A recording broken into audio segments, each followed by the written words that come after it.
Hi, so here we are on our last video together. This is week 8, and this is kind of a wrapping up week. So almost everything was due on Sunday. If you're running a little bit late with the final project or the lesson or something, just make sure to keep me in the loop on that. I do have to wrap up the class at the end of the week because we're starting B32 on Monday, right after that. So there's not a lot of overlap time. But just keep me in the loop on what you're doing, and I'll do my best to work with you on that. So I did go through and I checked off all of the projects to make sure I could access the link. So if you submitted something by about midnight of Sunday night, I was actually up and I was clicking the links. And so I gave you a comment saying either I could access it, that way you know, or that there was some problem with it and that we need to solve it. Otherwise, I can't see the project. So definitely check the comments of what you submitted. I'll try to keep track of what comes in since then. There's only 2 other things left to do.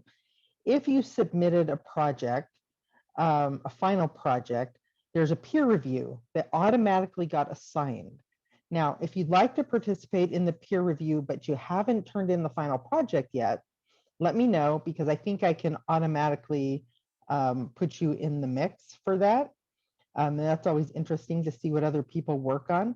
And if you turn in your final project late, let me know. So that way I can catch that and automatically, or not automatically, but assign you peer reviews also, so you can participate. I always love the peer review process because you get such good comments from people. And what we're looking for on that is more than just checking off the rubric. What we're looking for is actually that you give some good constructive feedback, like the quality of your feedback. So the peer review is actually its own assignment. It's got its own points attached to that. The only other thing that I want to do, and let me do a screen share here with you, is there's now a module 6 open. So you can either go to the modules link, or if you come down, I added it. And there's only one thing. Well, technically there'll be 2 things. Let me hit checking out survey. So in module 6, there'll be this video, which will go right here. But then also, we're going to do a final reflection. And if you were in my B30 class, this will look really familiar because pretty much it's the same thing. But I think it's super important that when you get to the end of a process, that you take a few minutes and you think about, what was that all about? There's so much information available. I mean, we are doing a 3-unit class in 8 weeks. That's a pretty heavy load of stuff to go through. And I feel like we did go through all kinds of interesting things.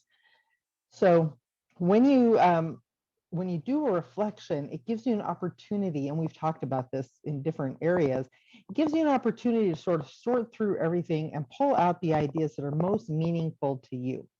And this is a really short reflection. I'm really only asking for 4 things, and then there's an open field. So let me jump over. When you click the button at the bottom, it's going to open this form. Ask your name and your email address, what section you're in, et cetera, et cetera. And then it's going to ask, what was most impactful? What ideas were the most interesting to you in this course? So list 1 or 2 things. You don't have to do a whole bunch. Just pull out 1 or 2 things that were the most paradigm shifting, mind bending, impactful ideas that you came across. And then, so say what the idea is, and then just write a paragraph about it. Help me understand why you selected that one thing. The next question is going to ask you, what is the most useful skill that you learned? So the first one's about ideas. This one's about practical skills that you learned. So list 1 or 2 skills that you learned. It might be using Canvas Studio. It might be using PlayPause. I don't know, whatever you decide is the most useful thing. And again, give me a paragraph and help me understand why you selected that one. And then this next one, moving forward. Now, as teachers, we kind of intuitively know this, but sometimes we forget that the best way to truly internalize something you've learned is to teach it to somebody else. And so moving forward, ask that question. What are you going to do with this information you just learned? How are you going to share that with somebody else? And then the last question is, what words of wisdom, encouragement, or advice would you give to future participants in this class, to the future or current online educators? So what's the nugget of wisdom or truth that you would give them about how to do this well? And finally, the very last section is the open mic. That's kind of the all of the above. What else would you like to add? Any final comments about the class?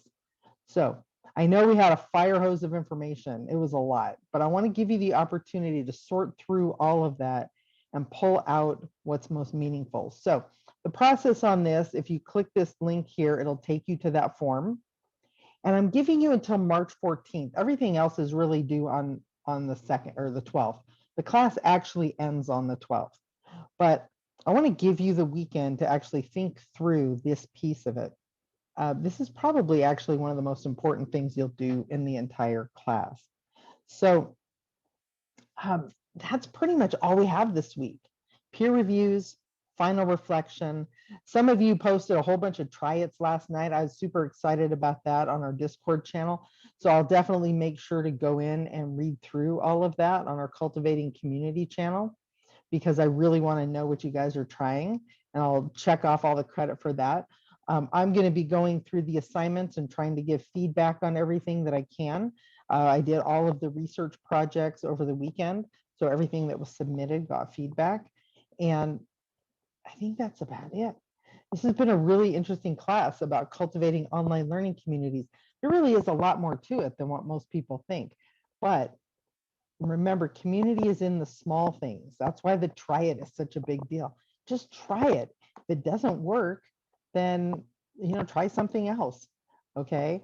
And don't feel like you have to use all of the features that we've learned all the time.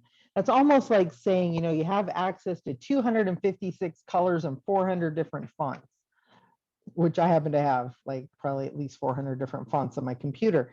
I don't use them all the time. Yeah, you have to decide what tool will work best for what you're trying to accomplish, and then just try it. Just give it a try. So I've really enjoyed this journey with you. I have some of you in the next class. I'm very excited about that. Don't feel bad if you didn't get it all done. Okay, this is a repeatable class. You can jump into another one and try to get, learn a few more things. My guess is that every time you try it and every time you take it and every teacher that you interact with, you're going to learn something new that you're going to bring to your students, and you're going to upgrade their experience as well. So have a good week.